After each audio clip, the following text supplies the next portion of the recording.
Sugarmess Let's Play Jolly Battle is a difficult name to say, but also a family-friendly spin on the FPS genre for PSVR2, Pico, Quest VR, and now Steam PCVR2. With the Steam release of September the 25th, 2024, I was asked if I wanted to cover the game as part of a keymailer campaign. Link to keymailer and the game are in the video description. So, how good is Sugarmess Let's Play Jolly Battle?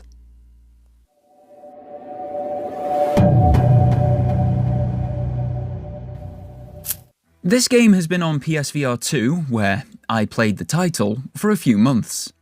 Releasing on the 29th of May 2024, it is a story-based first-person shooter set in a sweet kingdom. That's Candy Kingdom for my colonial brethren. You embody the prince of this nation who has built it into a utopia over the years with his robot buddy. But he builds a new robo-buddy with designs on making it even greater. One night the kingdom is set upon by, as far as I can tell, iced biscuits? Donuts? Cream cakes? Let's go with pastry-based confectionaries that fly at you, the player, trying to take you out. You are armed with an icing gun and you shoot these incoming waves, trying not to let your health, displayed on your left wrist, reach zero before you beat them all. The game has a simple and approachable premise and gameplay loop.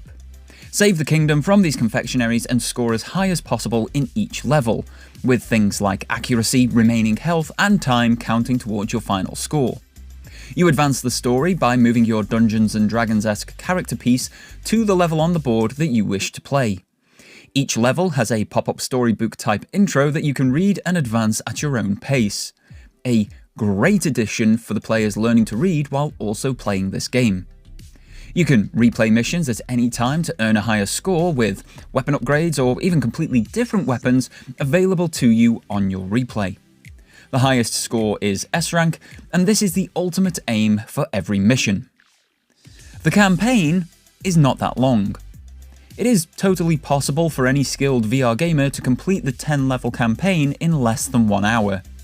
Even for the lesser experienced VR players, 2 hours would be pushing the claims of total content here, which when the game costs £20, begs the very large question of, is it value for money? Well, despite its short runtime, the game plays pretty well. It's not as accurate as, say, Synapse or Pistol Whip, as these games use your eye tracking to bolster your physical aim on PSVR2, but it's still pretty darn good. The 3 different weapons have a vastly different feel to them and are handled in different ways. And the game, rather surprisingly, isn't just a shooting gallery as it's initially sold to you. In the second level, it puts you on rails a la Time Crisis, and has you running through a level in a rail cart taking enemies on from either side. This joyous differentiating level, however, and its latter second version, are horrific for travel sickness and equilibrium. The travel animations are incredibly sharp and stutter, which really throws the player for a loop. I noticed this heavily with rather strong VR legs at this point. For a newcomer or a kid, as this is a family-friendly game, this could really mess them up. Which is a shame, because the levels on rails are really good fun, and some of the bigger challenges in the title, having to actually lead some of your shots to get some of the enemies. None of that matters, however, if you can't stand upright, open your eyes, or keep your lunch down.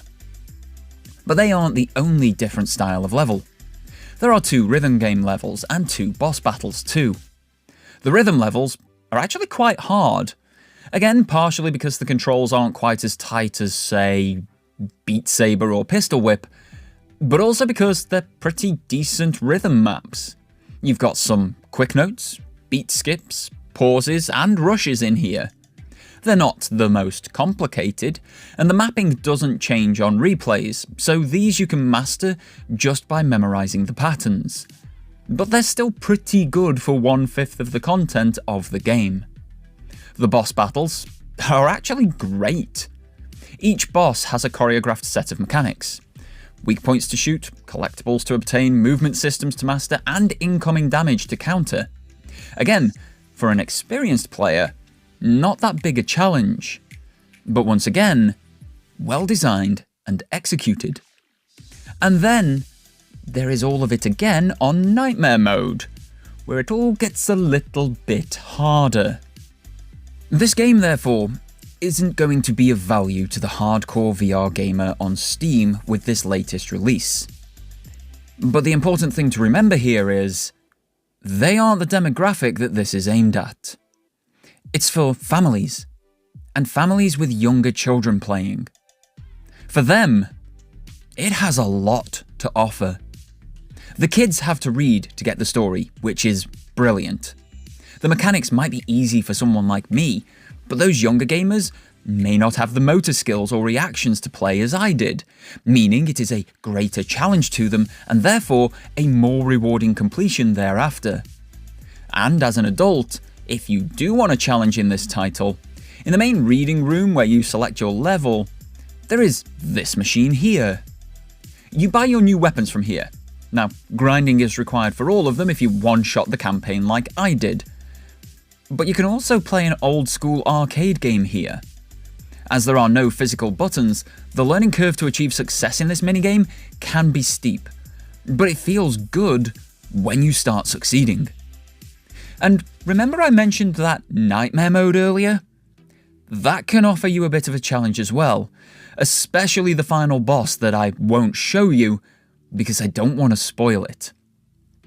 For families, therefore, this game offers pretty decent visuals, pretty decent mechanics, 2 travel sickness-inducing levels, vast variation in playstyles, and an experience that won't have children wanting to spend days at a time in the headset. It offers a quality little bit of many different things.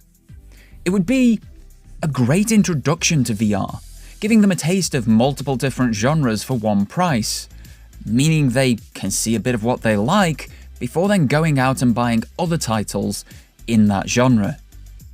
It does offer some challenges, from puzzle solving to how the game's physics works, and even combat challenges, even for some seasoned gamers. It isn't one for the hardcore. They'll rinse it of all content in a few hours at most. But for new VR gamers, for family VR gamers, it definitely has a place in their library. And especially for families, that £20 goes a long way. It may not stick around long for them, and it may not be spoken about for years to come. But it is a solid gateway title to VR that is, on the whole, well made and can give someone the confidence to try something that had maybe felt out of their reach previously. This review was produced after completing the campaign on Sugarmess Let's Play Jolly Battle via a review key provided through the service keymailer linked below. Jollyco, the developer of the game, only allowed the use of footage from the first 5 levels and attic location. They, however, get no copy approval of this video, get no early previews or input, and provided no compensation for this video creation. They will see it for the first time, right alongside you. I would like to thank you all so much for tuning in. If you've liked this video, I think these will also be of interest to you. In the meantime, my name is Doragon. You can find me on threads at Doragon86 or in the Discord in the description. And until next time, folks, have yourselves a fantastic day. And take care.